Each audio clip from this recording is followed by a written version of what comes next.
Before a single line of code is written, the blueprint must be drawn. That blueprint, it's called software architecture. It's what makes your app scalable, maintainable, and resilient. And at the heart of great software architecture are patterns, proven solutions to recurring problems.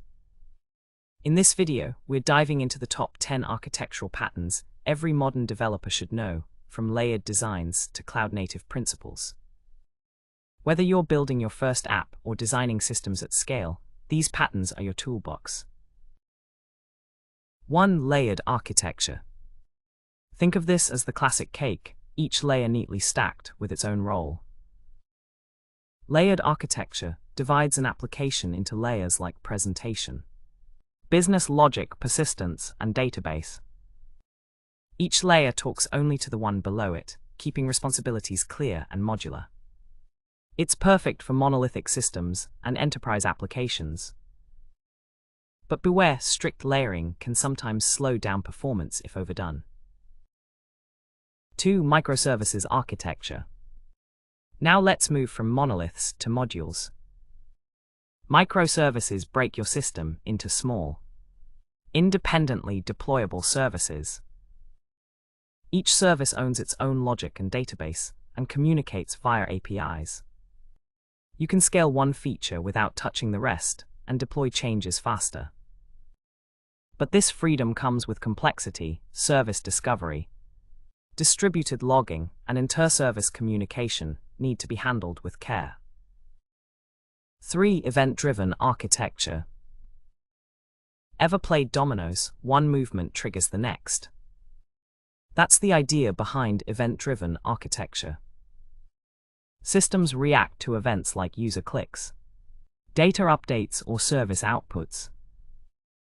It enables loose coupling, scalability, and real-time responsiveness. Ideal for applications with asynchronous flows, like IoT, e-commerce checkout systems, or streaming platforms. 4. Space-based architecture. Imagine your app deployed not in one place, but in multiple self-contained units. Space-based architecture revolves around distributed memory grids. Think of spaces as mini-universes handling their own data and requests. It eliminates bottlenecks like databases by pushing processing to the edges. It's used in high-volume, low-latency systems like e-trading platforms or real-time analytics engines. 5. Microkernel architecture. This one is the minimalist's dream. In microkernel architecture, the core system does only the essentials, like bootstrapping or plugin management. All extra features are added as plugins. Think IDEs like Eclipse or VS Code, where features are loaded on demand. The upside, flexibility; the downside, plugin complexity can grow fast. 6. Peer-to-peer architecture. No central server, just peers sharing, syncing, surviving. P2P is a decentralized system where each node is equal. From file-sharing apps like BitTorrent to blockchain nodes, every participant can upload, download, and interact.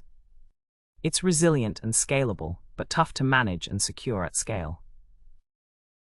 7. Cloud-native architecture. This is not just a pattern, it's a mindset. Cloud-native architecture means building for the cloud, with auto-scaling, containerization, DevOps pipelines, and managed services. You architect for failure because the cloud can be unpredictable.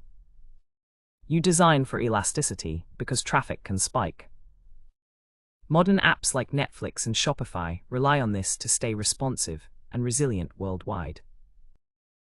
8. CQRS, Command Query Responsibility Segregation.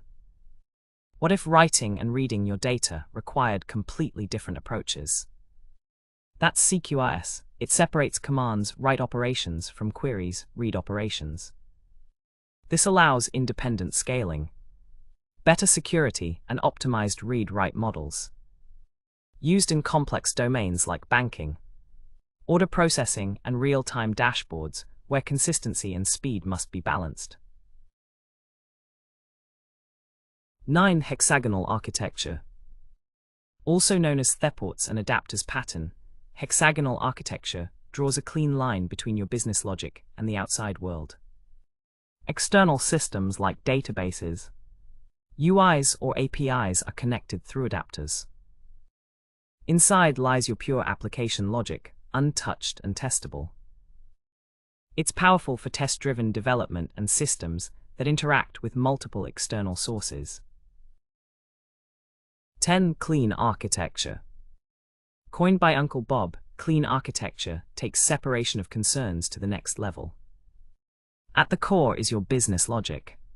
Surrounding it are use cases, interfaces, and frameworks. The goal: independence. Your core logic should never depend on web frameworks or databases. This architecture is adaptable, testable, and ideal for long-term maintainability, especially in enterprise-grade systems. Software architecture isn't about diagrams and fancy terms. It's about making decisions today that won't break your system tomorrow. Each of these architectural patterns has its place, and the best engineers know when to use what. So whether you're designing your next project or refactoring an old one, build with purpose.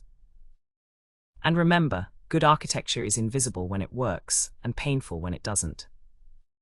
If you found value in this breakdown, hit that subscribe button, share it with your team, and let me know in the comments, which architectural pattern do you use the most?